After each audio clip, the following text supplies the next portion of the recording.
Hello and welcome to episode 40 of the Rockies Now podcast. We are a Colorado Rockies podcast.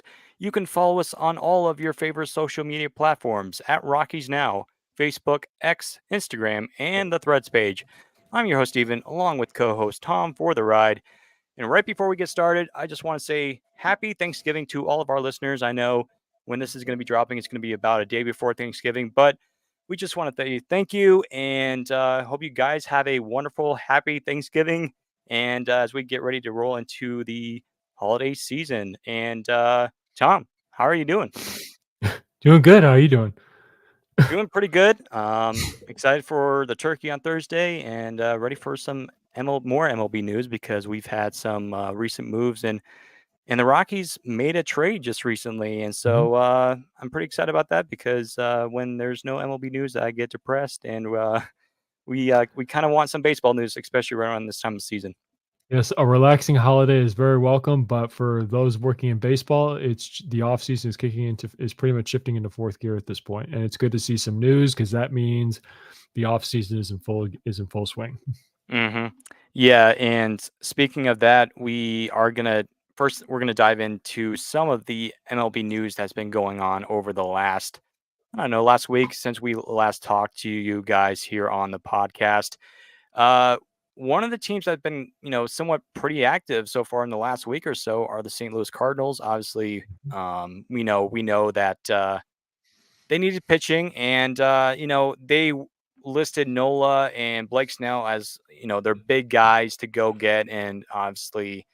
Nola is going back to the Phillies. No big surprise because you, Tom, and I, we both predicted that he would go back, and I really didn't see him going elsewhere other than maybe the Braves. But it made sense for him to go back, and the Cardinals they signed Lance Lynn, former White Sox pitcher, and former Dodger pitcher. He's going to the Cardinals, and actually Lance Lynn I believe he made his debut with the Cardinals way back in the day, and was a part of that Cardinals team when they were going to the World Series in 2013 and those postseason runs. And then just today, they added another pitching depth pitcher, which apparently the Rockies had somewhat rumors to or in ties to was Kyle Gibson, who has a pretty good ground ball rate, and he's going to the Cardinals for a 1 year deal. And by the way, the Lance Lynn deal and the Kyle Gibson deal are 1 year deals. So the Cardinals are being a little bit conservative here, and personally for me, I if I was a Cardinals fan, and I think just looking on Twitter and just like the social media world, a lot of Cardinals fans are not really happy about that, and I wouldn't either, just because the Cardinals they need a little bit more stronger pitching, and not to say that those guys are not going to work out, but when you sign a 36, 37-year-old pitcher like Lance Lynn, he's had good success, but again, you do remember this past year, he led all starting pitchers in home runs, I believe, and not to mention he was famously known for that, I believe that 4 home run inning against Arizona in the NLDS, and Cal Gibson, he's been overall a solid pitcher in his career, but you are kind of going to an offensive ballpark, and the Cardinals pitching staff last year or this past season was arguably one of the worst starting rotations in baseball. So I just found that very interesting for the Cardinals there. Well, yeah, with Lance Lynn going back to where it all began, he pitched his first 6 seasons of his career with the Cardinals. I think at this, don't get me wrong, as we did on our predictions podcast, I still think that the Cardinals are going to make a strong push for Blake Snell, and I do believe still he will and ultimately end up going there. But I think But as you pointed out, they had a horrible rotation. That was the main reason for their collapse last year. Not to mention, I guess, some background drama, but that's a different story altogether. But their weak point was their pitching, and they're just trying to add as many arms, particularly as many veteran arms as they can, because I don't believe they have too many.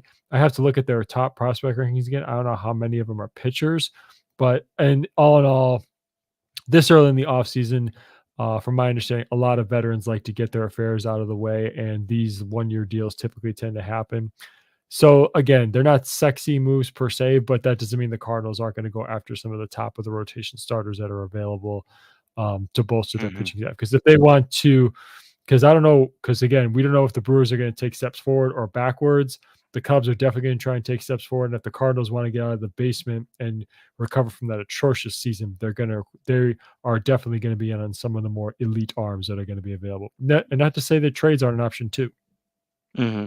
Right. And, it's going to be interesting to see what happens again. Like, a large part of their, the Cardinals season for them not doing well was somewhat of their offense. Nolan Arenado, former Rocky, kind of had a down season offensively. And of course, we know defensively, he had a down season as well. I mean, he had a negative, I believe, defensive WAR at third base, which is kind of hard to believe with this, the seasons that he's had when he was with the Rockies and the first couple seasons with the Cardinals. And for him not to be named as a Gold Glove finalist is shocking for a lot of people, including Rockies fans. I think there's some stuff to fix in St. Louis, and it'll be interesting to see if they do much. I do expect them to be a little bit more active, but um, the question is, are they? And obviously, a lot of Cardinals fans are asking this question: are we going to be competitive in 2024? Mozeliak has said that they want to be competitive in next year, and um, it could happen, but and I mentioned this before too. I think in a previous podcast, but that Central Division is just getting better and better. The Cubs, I think, are going to be a lot improved from this past season with some of the front office moves they made and the coaching hires that they've gotten. And the Cubs will be fun to watch. The Pirates, you can't forget about the Pirates. I think they're on their way up. Same thing with the Reds. The one team I do think that's heading downhill a little bit is the Brewers. Mhm. They've quotedly they've said that they're willing to trade a lot of their players, including Corbin Burns, their ace, and Brendan Woodruff is a free agent now since he was non-tendered. That was a surprise for me personally, but some people just believe like hit with his injuries and the Brewers, excuse me, need to kind of move on from him, and some team will definitely jump on him once he's healthy, and or maybe a team that says, what, we have the pitching, but we'll wait for next year for him to pitch, and all that. So I'm interested to see what the Brewers do, but the Cardinals, they're kind of in that area for me to where it's just like I don't really know what they're gonna do.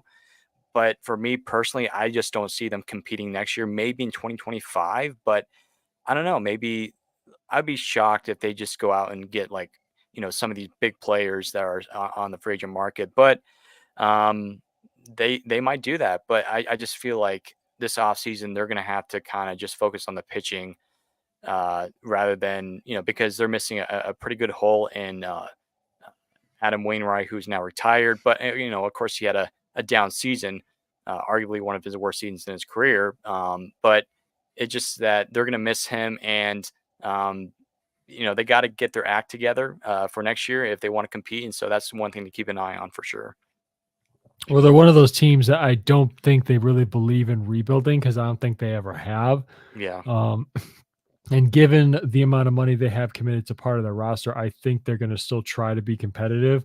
The front office, as you pointed out, has stated that, well, I don't think they'll come out and say we're going to rebuild, but given what the structure of their roster is, I don't think it's a situation they can afford to put themselves in really because um, I don't know if tradable pieces such as Goldschmidt and Arenado are even on the table, and I don't even think they're gonna, in terms of strategy, gonna pull a 180 and go towards a full scale rebuild.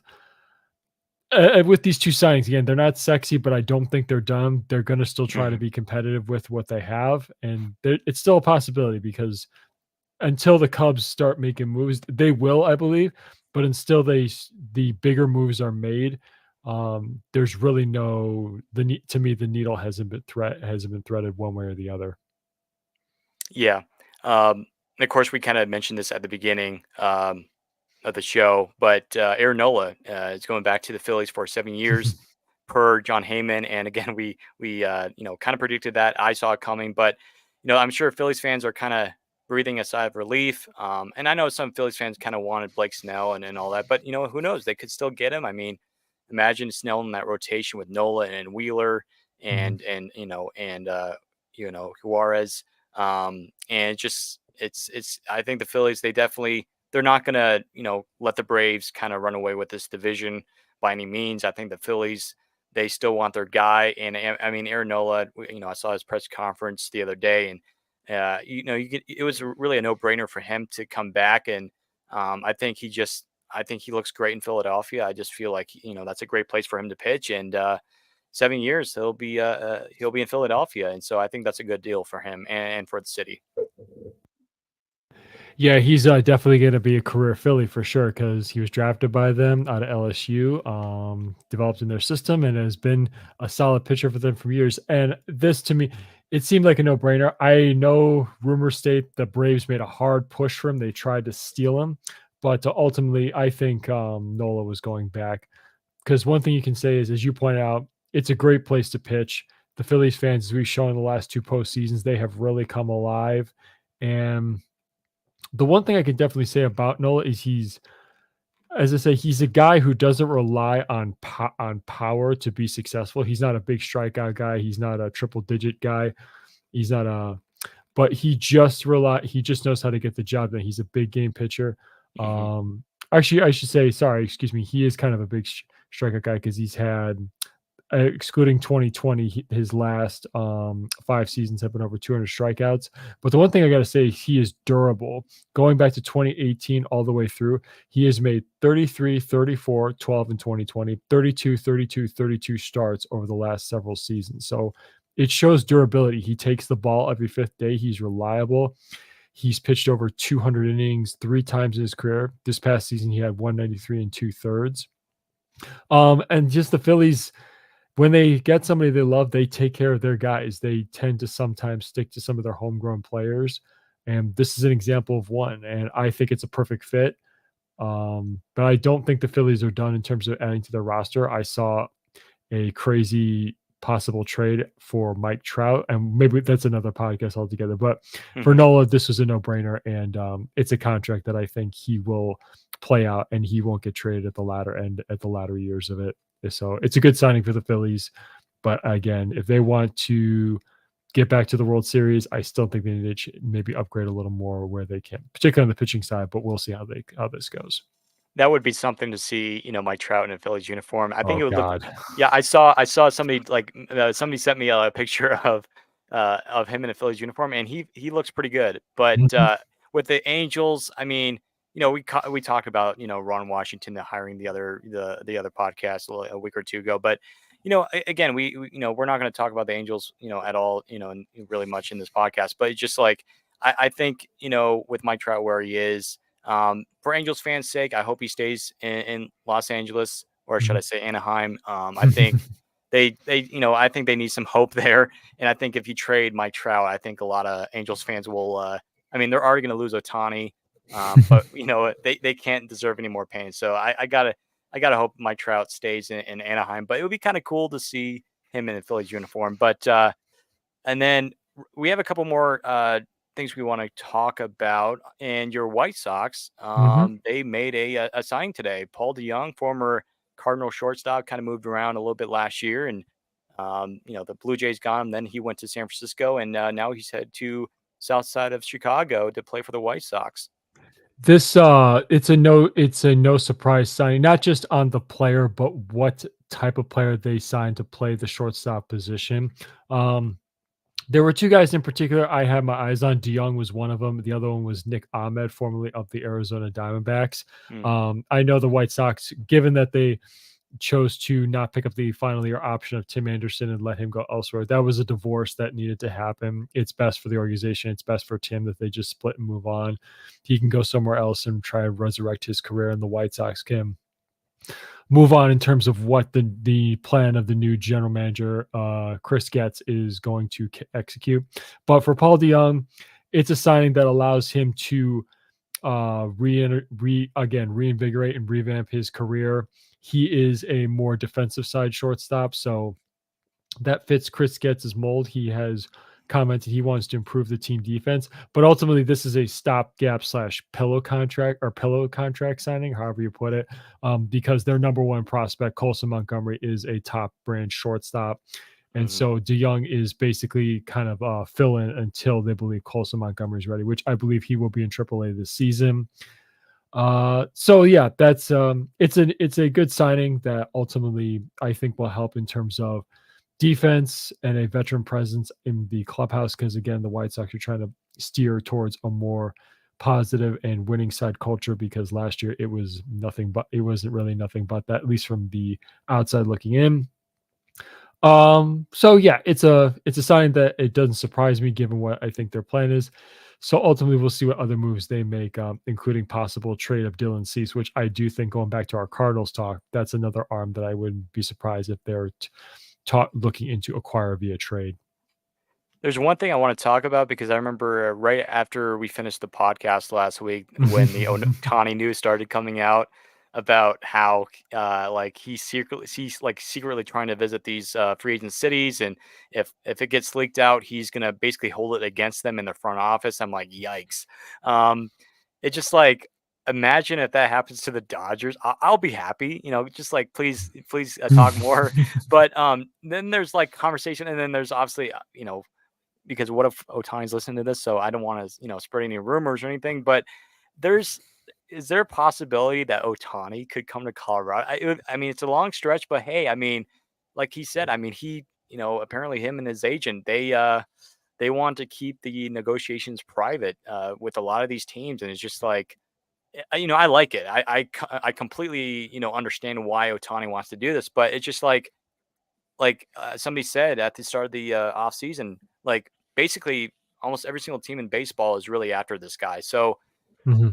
it would be kind of cool to see Otani at 20th and Blake in a Rockies uniform, and I think and I'll mention this too because I forget his name, but on Twitter there's a Rockies fan. I remember I think he emailed Dick Monfort and about Otani coming to Colorado, and Monfort was like, yeah, it'd be fun, for a few months, for him to come to Coors Field. So I don't know, maybe there's a way where the Rockies can entice Otani to come to Coors Field and maybe, I don't know, become an all-star and maybe get some, I don't know, hit a 50, 60 home run season. But if that were to happen for 1 year, the Rockies would probably trade him. But hey, miracles can happen. So I don't know, like this Otani stuff is very, very intriguing. And again, I really don't blame him for at all for doing this, but I just find that very interesting. And it's just like, really a lot of teams are even though you have the Dodgers and the Cubs in the mix and some other teams in there as well, but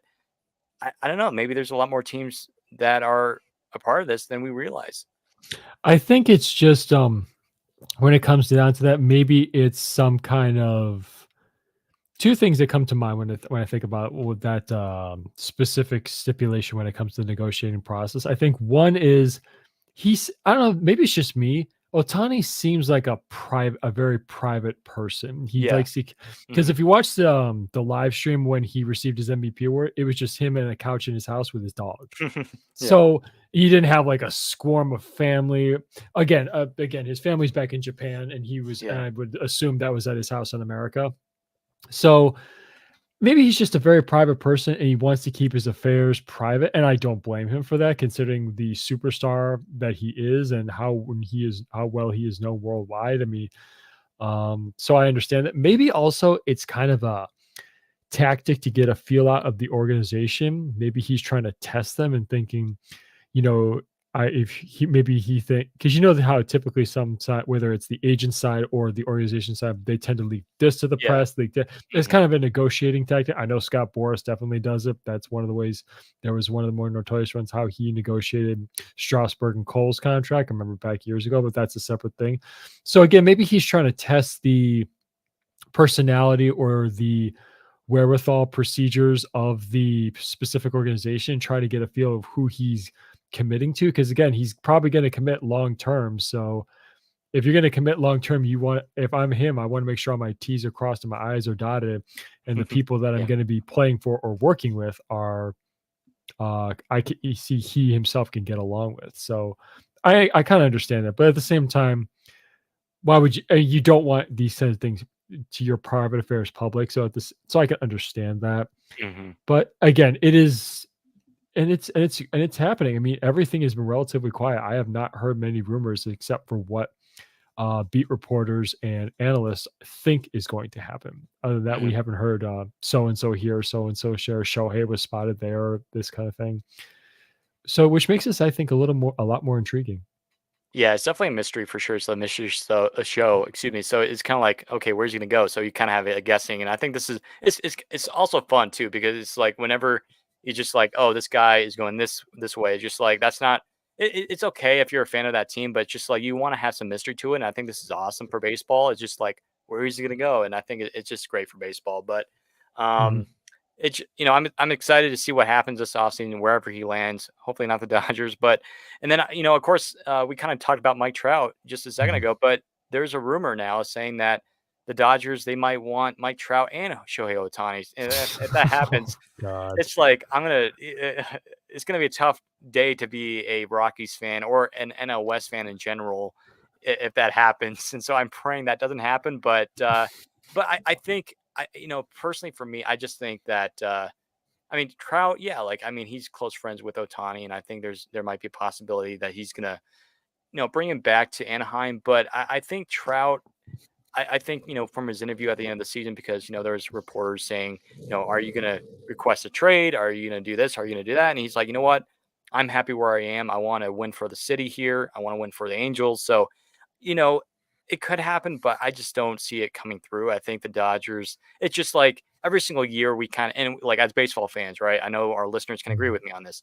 Every single year, there's always this rumor that's out there. Oh, this guy's going to go here. Like Otani's going to Mhm. go to the Yankees or Juan Soto to Juan Soto, he's also in the Yankee rumors, but it's just like you kind of have to wait until it happens. You can't, you know, count your chickens before they hatch, right? So you kind of have Right. to wait until when it's official. And so, um, same thing with the Aaron Judge, arson Judge situation from a year ago. So you kind of have to wait and see. But I don't know. It would be very intriguing. But at the same time, though, the Dodgers, I think they're very loyal to a lot of their young players, like James Outman. I think he's going to be their future outfielder in center field or right field, wherever he plays, or left field. He plays a lot of over in the outfield there. But yeah, it's just intriguing. But I think their main guy they're going after is Otani, and really same thing too. I mean, if you trade for Trout, you're gonna have to give up basically a lot of your top prospects. And I'm not sure if the Dodgers would be willing to do that. Apparently, they say that they are, but you know, we'll see. But I just think Otani is probably their number one desire instead of like going for the 1-2 punch of getting Otani and Trout. No, I don't disagree. That is their main target. It would be strange if Trout does leave. I mean, I know Yeah. he did say what he said in public, but behind the scenes, privately, what's in his mind, I'm sure he wants to win at this stage in his career. He's obviously gonna make plenty of money to the point where he's set for life. Um, but ultimately, both guys want to win, and I think Shohei is going to go where he believes is going to give him the best chance to win. As of right now, that's not Anaheim, the Los Angeles Angels of Anaheim, Hmm. which is Yeah. ultimately why. And it would be, and again, if those two for somehow ended up across town with the Dodgers, that'd be a stab to the gut and a twisting of the knife. I mean, my God, Yeah. could you Dude. get and that'd just be a big and the Dodgers give like a big double birds to all of baseball saying, haha, we now have the two best players in the world. Good watch us win the World Series. Yeah. And But that but the more yeah. hilarious thing would be if they did not end up winning the World Series with those two as well. Yeah, and it would just again, like I like the word you said, gut punch. It would be a gut punch to Angels fans too across town. It's just like, well, for years the Dodgers have said, well, we're the better Los Angeles team, and here, the Angels, if you count out 2020, they have the most recent, championship in baseball in Los Angeles. But yeah, it just again, very intriguing stuff there, and I'm curious to see what happens. Obviously, I think the Dodgers, they're always like again, they're always in the mix for a lot of these big players, but I think their main goal is going to get Otani. But if they Mhm. don't get Otani, I think they're probably going to be next up in line because the Dodgers, they always find their guy in free agency, whether it's the top player or not. They're going to find their guy. So let's see here. I think that will be it for that segment. So next segment, the Rockies. The Rockies did some action this past week. I think it was like within a day or two right after we filmed, or I should say, we recorded the last podcast. The Rockies traded Mhm. Cody Huff, minor league catcher, and again, for those who are listening, if you want to get a little bit more minor league depth, highly recommend Blake Street Banner. Good friends over there. Lewis, who was on our podcast a few weeks ago, he was on here. He works over there and he does a lot of good stuff over there. Great job over there. And so check them out for a little bit more of the minor league side of that. But the Rockies, they traded Cody Huff to the Guardians for starting pitcher Cal Quantrill, who had a rough season this past year. He was injured, banged up a little bit, but we look at his numbers. He's had a pretty overall a pretty decent career. I mean, we know how good he was in 2021 and 2022 with the Guardians, and for instance, this year. When I say rough season, he had a 4.7 record, so that's not too bad. 5.24 ERA, 58 strikeouts, and a WHIP of 1.46. So it's nothing to write home about. But the Rockies, they really, especially the last 6 to 8 starts, he really started pitching the ball well when he was healthy. And the Rockies, Bill Schmidt, he really liked that, and that's why they signed, or I should say, they traded for him. And the Rockies, they really didn't have to give up much because the Rockies already have pretty decent catching depth, and I'm glad they just didn't give up Hunter Goodman or Willie McIver, or guys, or Drew Romo for that instance. But I think this is a pretty solid trade. I mean, Quantrill is not going to blow you away, but he had some pretty solid stuff, and I think it's a pretty decent pitcher for the Rockies to trade here. And again, like, I don't think there's really an area where the Rockies necessarily lost this trade because, again, you're not giving up much.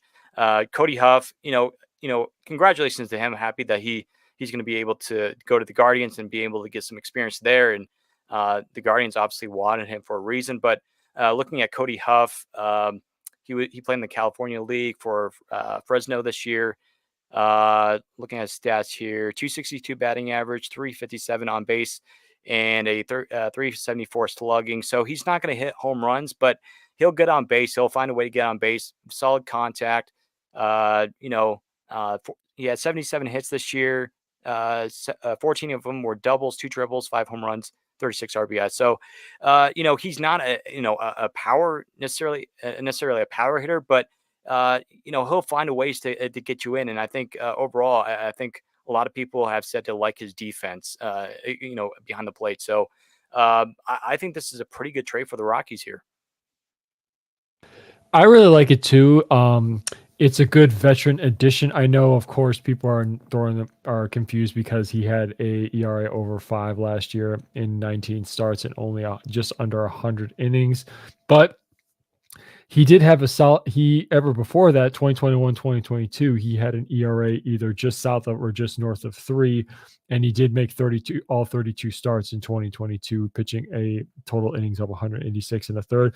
But the thing that intrigues me most, not just it can provide veteran length in our starting rotation, but I like his pitch mix in particular because nowadays the most popular pitches, you have so many fastball heavy power arms that throw a lot of sliders and changeups, and a curveball is one of the more popular breaking pitches. He's a little different. He relies heavily on his sinker. He throws it 41.4% of the time. Also, the other one, his second best, is a cutter. He throws it 24% of the time. And lastly, his splitter. He throws that 12.3% of the time. So those are 3 pitches that effectively can help keep the ball on the ground. And of course, Phil, you want to try to keep the ball on the ground and keep it out of flying high in the air through that thin air to potentially fly over the fence for a home run. And I don't believe the Rockies have anybody on the current roster pitching staff that throws a splitter. You can correct me if I'm wrong. Is there anybody who does throw the splitter? I don't think so. I do know that originally the original format for the Rockies, when they, like, years ago, when they were starting to get pitching, back in the early early 90s, mid 90s, when they're putting their team together, they wanted a lot of sinker ball pitchers. I think Aaron Cook had a sinker. The Rockies previously liked that, but now we're starting to see the Rockies go for a more like high velocity fastball up in the zone instead of slider away. However, sliders do work at Coors Field, and we kind of already know that, but um, I really don't think there's a lot of. Well, I do know Jose Urena had a sinker. I do know Oh, he that. did? So Okay. yeah, but I don't think there's a lot of pitchers for the Rockies that have a sinker. Maybe Lucas Gilbreth has one. I think Gilbreth has one, but I'm not 100% sure on that. But yeah, like, that's interesting. I mean, Singers, they do also work at Coors Field, but it's just that you Mhm. have to have certain pitches because some of them just don't work at Coors Field like other ballparks do. Yeah, but and that's one of my points I'm trying to get at is I think that having a guy who can induce hitters to swing on top of the pitch and keep the ball on the ground and induce because we got solid infield defense, so we might as well Mhm, use it. But again, I just maybe also another thing I'm getting at is I like when you build a pitching staff that has more variety than guys who throw four seamers, sliders, change ups, and the occasional curveball. I like having variety, which allows Bud Black and the coaching staff to use different pitch mixes and not just for in some sense for any situation because like you said I think the sinker splitter combo can play well at Coors Field and the split because the splitter's always been a mystery to me because it's a low spin rate pitch. You want to try and just get it as little spin as possible. And it mhm, coming in, it looks like a fastball and it just dips and just drops out of nowhere. You swing right over the top, right over it. So again, I think personally, as a veteran leadership, it can eat up some solid innings. And for Quantrill, it allows him to revamp and revitalize his career in because he's not when is he arbitration he's arbitration eligible now. He's a free mhm. agent 2026. So again, for him it's a good thing, and for us again, veteran pitcher who can provides hopefully some eat up a lot of innings and give us Mhm. some quality innings for next year because again we're going to be without Herman Marquez for next year too. Yeah. I mean, I'm curious to see if like if the Rockies make like another trade because I mean there's still pitchers on the board, but they could do something like they did with Cody Huff and then just like trade because they still have some depth in the outfield in the minor league system. And I think if there's another trade for pitching, it's probably going to be something like that. I don't think the Rockies are going to give up a super high prospect. I mean, Cody Huff was, I believe, a second round draft pick from Mhm. 2022. So that was a little bit of a high draft pick, but it's not like he was in the top 30 prospect list for the Rockies. So the Rockies really didn't like they gave up, I think, a pretty good defensive catcher, but I think it was a guy that you kind of were willing and kind of were like able to trade away for Quantrill. And I think I would not be surprised if Quantrill is our best pitcher this upcoming season. Oh yeah.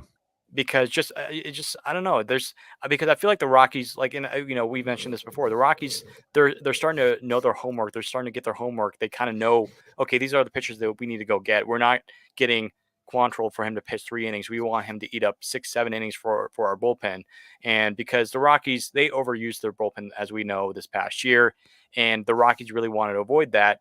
And I think for him, and we said the same thing about Zach Fiend too. Is that I feel like the reason why he just had a down season was I think a large part of it was because he was injured. He had that Mhm. shoulder problem, and that's why he was put on the IL. And so I think for him to come back the way he did the last month or two of the season was huge, and kind of kept the Guardians in the playoff race until almost the very end. But this is a solid arm for the Rockies. I really like this trade. And the Rockies, they didn't blow everybody out of the water, but at the same time, though, they went out there and they made a move. And I think this is a definitely a move where you can't really say they lost this trade at all. And I think, like you said, the Rockies, they need starting pitching. And I think this definitely helps because now you have a rotation of, let's see, so Quantrill, Freeland, Gomber, Feltner, and then Lambert. Mhm. If Lambert comes back, and I think he was arbitration eligible, but I do expect him to come back because I think,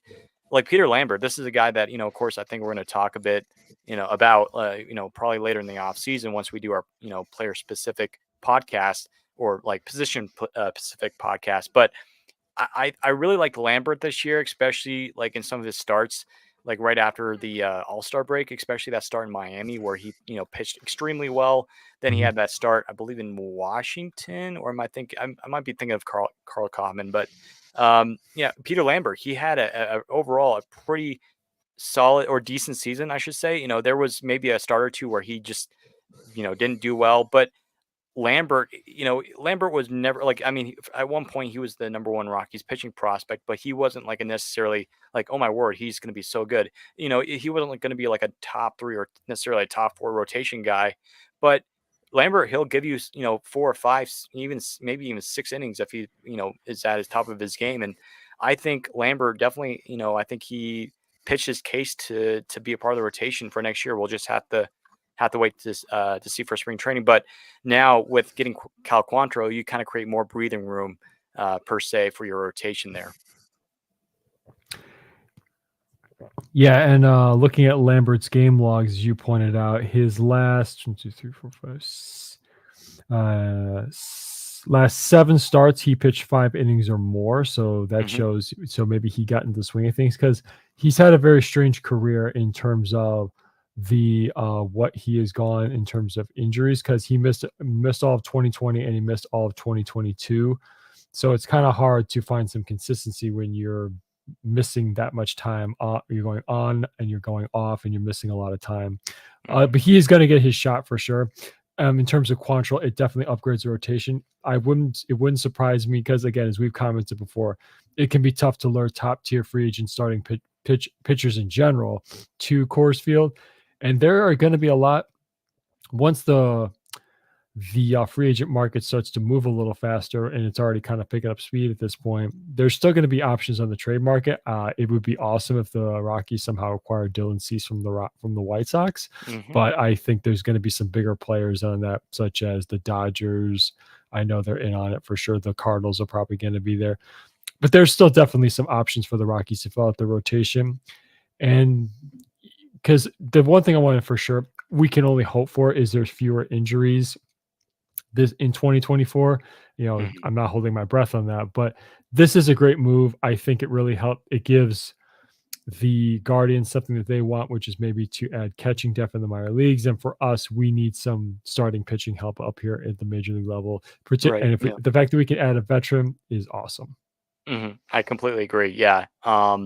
And one player that actually, or one pitcher, I should say, that comes to mind, the Cardinals actually non-tendered him just this past week, and that was Dakota Hudson.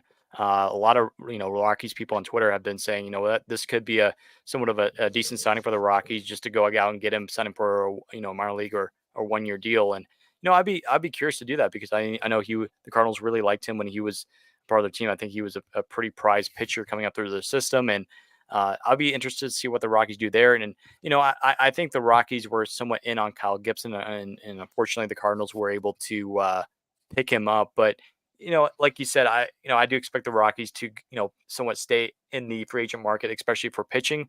And who knows, maybe we'll of course we've mentioned this before, but we might be able to see Brendan Rodgers, Elias Diaz getting moved, but most likely it's going to be kind of like what we just saw this past week is the Rockies are going to make some of these smaller trades to where they get starting pitching in return, or either they look at the free agent market like Mike Clevenger or Dakota Hudson or guys like that, or even Dylan Cease. Maybe the Rockies give him a 1-year deal and kind of give him an option for the following season. But yeah, it's going to be a mystery. Going to be fun, to see what the Rockies do here. But overall, so far, the moves that they haven't made a whole lot, but so far, thumbs up for what they have been doing. And yeah, I'm curious to see what happens again.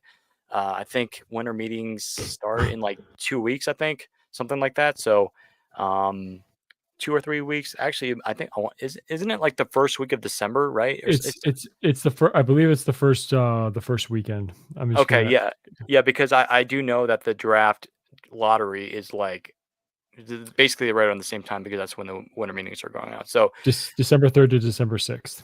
yeah, okay, yeah. So and I think the draft is like the 5th, Yes, 4th or 5th, yeah. So that'll be because obviously once that starts to happen, we're gonna have a lot more to talk about on the podcast and to all of our awesome listeners here. So I just enjoy the fact of being a little aggressive here. right, yeah, and just like, and I think the Rockies, they're some people, like for me, I thought that the Rockies were kind of do what they did last year, to where they just do free agency, but they made a trade for starting pitching, which we didn't really see last year. And they got a pretty solid arm in Cal Quantrill, who and actually he pitched for the Padres before he went to Cleveland. So yeah, like maybe again, like there's been some people I've overheard that have said expect another trades coming soon for the Rockies. So I find that very interesting. We'll see what happens. I don't know necessarily if I would consider them a good source, but we'll have to wait and see for at least a few more weeks to see what the Rockies do. But I don't think the Rockies are done yet. I think they're trying to, really right now. I mean, I'm already happy with what they've done, but if they can continue to improve the pitching and the bullpen, the lineup will take care of itself. And I think the Rockies are at least set to try to have a rebound year next year to where Mhm. maybe instead of losing 100 games, 103 games, they can lose, 85 to 90 games. And that would be a much better improvement from this past year. Yeah, I agree. I mean, like I said, they're being aggressive. They're trying Mhm. to get their off season started earlier, I guess you could say, and they're not just sitting back waiting for things to settle. If you find a deal that you like, you pull the trigger because it may not be on the table for much longer. And again, it's going to be interesting to see what other upgrades they make. I hope they can really make some more finer tweaks to the rotation, but we'll see. So we're going to head into our last segment here of the podcast episode. We decided to go on our social media, on our Instagram specifically tonight, and kind of ask you guys, why are you thankful for the Colorado Rockies? Just because, it's Thanksgiving time. And again, we want to wish our listeners a happy Thanksgiving holiday. And so, yeah, we kind of wanted to, hear from you guys and a number of you guys responded. So let's get to that. Let me bring that up here. First one, we have, so basically, again, we asked, why are you thankful for the Colorado Rockies? This one is from Lily. She says, because they are all precious and amazing, especially Ezekiel Tovar. And I completely agree with that comment. Love Ezekiel Tovar from what we saw in his first full year. That kid is going to be a very fine shortstop for the Rockies. I believe he might even have a all-star candidacy pretty soon if he can get that bat together, which I think he will. And, he kind of finished the season pretty well. And, he had that, good stretch in June and July, and I think even at the end of May there as well. Tovar, not to mention, being named a Gold Glove finalist in the National League at shortstop. Tovar is going to be a pretty solid player for the Rockies, I think. Absolutely, I agree. It is like I've commented before. I can't wait to see how his sophomore campaign goes to build on his rookie year. But yeah, he's definitely somebody who could carry on the position of shortstop that because he has some big shoes to fill from his predecessors in Trevor Story and Troy Tulowitzki, but I Mhm. think he's up to the task. Next one from Andrew Osborne. He says that he's thankful for the stadium, and I agree. People will have their opinions about stadium and Dick Monfort about his money, but I think we can all agree that Coors Field is arguably one of the most beautiful and most greatest ballparks in baseball, if not in sports. Just the backdrop, all those pictures that we've seen on the internet of Coors Field at sunset. It's a wonderful setting. I went there last year. I've been to Coors Field I think 7 or 8 times now, and it's just like every time I go there, it's just like it's a old-fashioned ballpark feeling. It's a wonderful feeling. I love it whenever I go there, so completely agree with that comment. It's a wonderful place to play baseball and enjoy and have fun watching baseball and watching the Rockies, so I completely agree with that comment there, and, it just again, it's a wonderful ballpark just to not only to enjoy the scenery, but also to enjoy a baseball game. And they have some pretty good food there as well. And I tried it.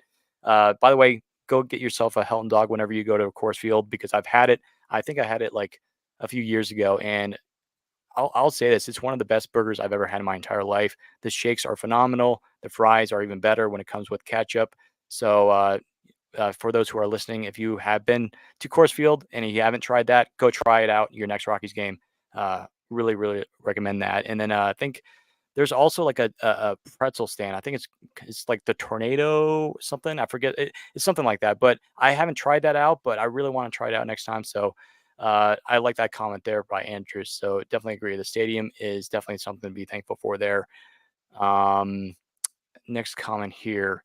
Thankful for the three big rookies. 2024 is going to be a big year. I hope so. I really hope so because, again, I in some way you kind of do expect a sophomore slump some of these players, but with the talent that these guys have, I think they'll be fine. I mean, I do kind of expect them to kind of have a somewhat of a down year, but I think, with them getting their playing time this year, I think that's definitely going to help for next year. Especially with spring training coming around, they're going to be able to get some more playing time and kind of that experience there. But I think next year might be especially a fun year for a lot of those big three guys, Britton Doyle, Jones, and Tovar there. Excuse No, me. Yeah. definitely.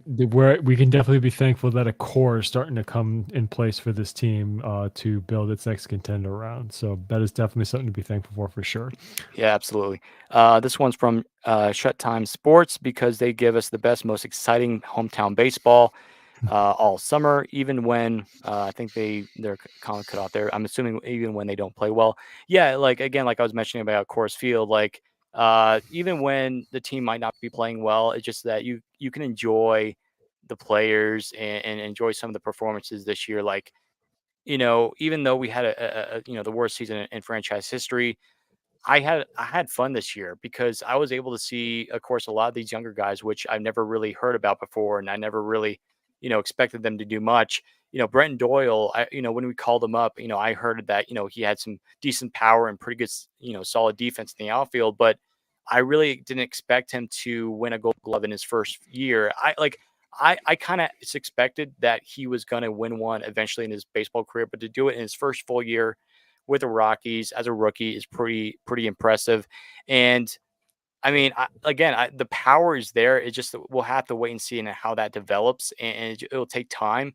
But I remember at the end of May when he was playing against the Red Series and the Mets and the Marlins, and he was just playing incredible offense and defense on both sides. And Doyle is going to be a special player, but yeah, like I completely agree with that comment. Like, yeah, even when the team's not doing well, like the fans will show up, and that's one thing that I highly praise is that the Rockies have some great fans that through thick and thin, they go out there and they support the team and they go out there and they just watch the game because they love the Rockies baseball. And that's something that I just like and I just love. And great comment there. And yeah, again, baseball belongs in Colorado. And I know some people out there are kind of worried about the Rockies eventually, because I think their lease at Coors Field ends in like 2027. But I do expect that to be picked up. And if the Rockies need to do renovations at Coors Field, I'm 100% certain that they're going to be able to do that. So, I think, baseball in Denver, it's amazing. And great comment there. So, yeah, completely agree with that. And then next comment here, this guy says Nolan Jones, and I again like a lot of these people, I agree. Like a lot of these people are really excited about these prospects that are here for the Rockies, and I really like that one as well. Somebody sent in a picture of Ryan McMahon because of Rymac, and Rymac, he had a down year this past year, but for him defensively, I think, you can say about the offense, but I think defensively, it kind of pays for that contract that he's under right now. And I think Ryan McMahon we're kind of waiting for that year for him to kind of be that big third baseman guy that, the Rockies really saw when they drafted him and when he was coming up and especially that big year in 2019 and 2021. So, great comment there and great, who's that from? That's from Snappy. So, thank you, Snappy, for that comment. But yeah, like Rymac, it's just that, great player. It's just that we need to see a little bit more from him in 2024 there. So, yeah.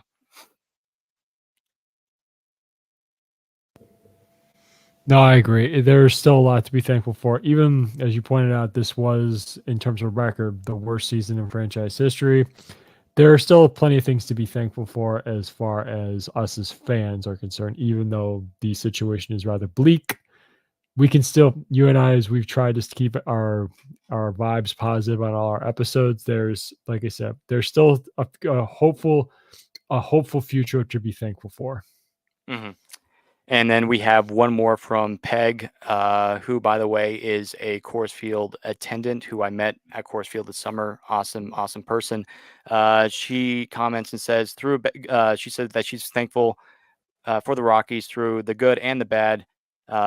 they've been my team since 1993, and that's awesome. Mm. I've been a Rockies fan since 2007, and I guess I'll kind of segment into my portion, and I'll go off to you, Tom. What you're thankful for the Rockies? I guess I'm thankful for the Rockies is just because I became a Rockies fan in 2007. I kind of remember well, I kind of remember watching the World Series, or at least the last game or two, and I was 7 years old at the time, and we were watching on the small box TV, and I remember, yeah, I was sad that we didn't win the World Series, but I remember just getting Rockies gear and just like continually growing my Rockies fandom by getting, a cap and a T-shirt, and me and my brothers and sisters when we were younger, we would play, wiffle ball in the backyard, and we just kind of share a love of Rockies baseball and kind of imagine that we were Rockies players, and I was able to go to my first Rockies game in 2010.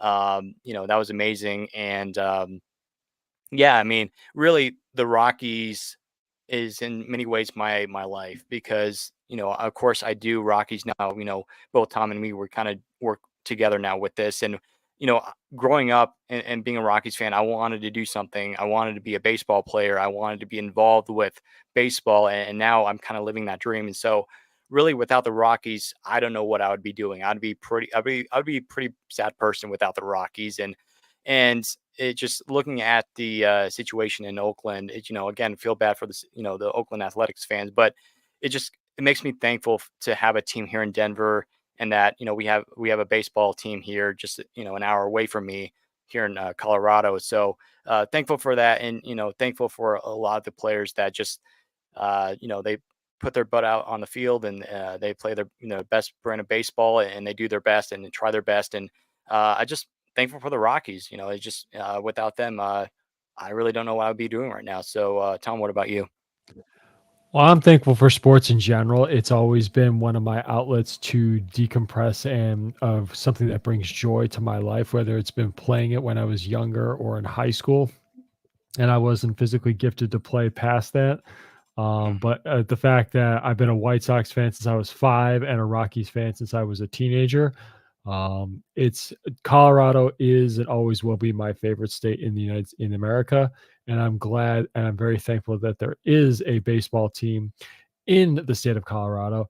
And it is nice that not only do I have two teams that from the state I grew up in, and also the state that I love so very, that I think is my favorite, um, but also the fact that they also are in different leagues. The White Sox are in the American League and the Rockies are in the National League.